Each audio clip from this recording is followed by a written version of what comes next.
Happy Halloween. I'm Kristine Leahy, and it's time for another edition of Best Thing I Heard This Week. Lenny Dykstra stopped by and shared some amazing baseball stories. I said, I need these umpires. So what do? I just pulled $500,000 out and I hired a private investigation team. Follow them. So you had PIs tracking umpires through your career? It wasn't a coincidence you think that I led the league in walks the next 2 years, was it? So you really think... I don't think I know. Did you bribe him? No, this fear does a lot to a man. Hey, so did you cover last night? You call it a strike. Oh, I don't think you heard me. Did you cover the spread last night? Next. Did you? Have you told anybody else this? You're the first one, man. And one in my book. That's pretty good. Bruce Feldman gave us his top 4 college football teams. I would put Clemson. They're undefeated. They have a nice win over Notre Dame. Yeah. So I would put Clemson. I would put LSU. They're undefeated. Sorry. The Baylor thing is now the wild card. Yeah.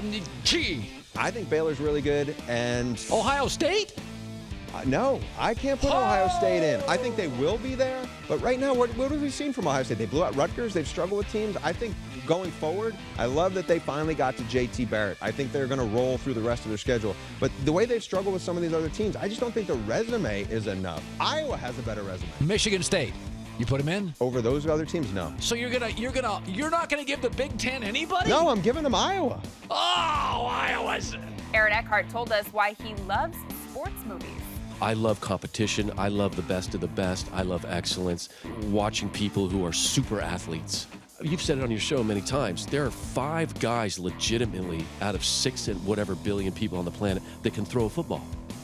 If you think about that, it's insane.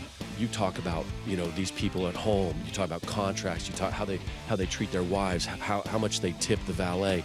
That's the interesting stuff about sports. And it's fascinating. Look at Tom Brady. My dad went from listening to politics for 24 hours a day to being absolutely captivated by how Tom Brady was going to screw the NFL.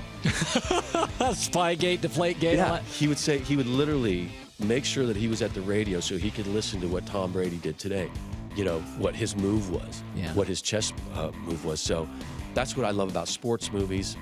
You mentioned Any Given Sunday, watching Al Pacino work. Jason Whitlock weighed in on Lenny's revelations. We got to remember about Lenny Dykstra. He went to jail because he's a very good liar, and he got away with lying and swindling people. And so his skill is lying. We don't want to believe it. As a sports fan, I don't want to believe this. A man clearly, I think, in free fall. I felt like I was watching him fall sitting on your couch. I think he still has some demons.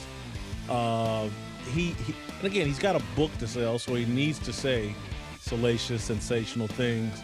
But clearly, he still has some problems. And Colin made his picks and paid tribute to his favorite college coach. Let's start with Michigan and Minnesota. I coach Michigan. We dominate these guys. We got the best scoring defense, best total defense, best third down defense. You know why? Because I'm Jim Harbaugh. I used to coach Stanford. I'm Jim Harbaugh. Now David Shaw does. I got to be honest. They're just as good as when I was there. Since taking a lead against USC in the third quarter, they haven't trailed for a second this year. And I'm Jim Harbaugh. I'm not even there anymore. Florida probably wants me to coach their team too. I don't. Jim McElwain does. That Cowherd guy used to go to college with him. USC's at Cal. I beat USC so bad when I was at Stanford, I made Pete Carroll cry. I used to coach Stanford. We hated Cal too. But I think USC goes there and wins. I'm Jim Harbaugh. This has been Best Thing I Heard This Week. Tune in weekdays at noon Eastern.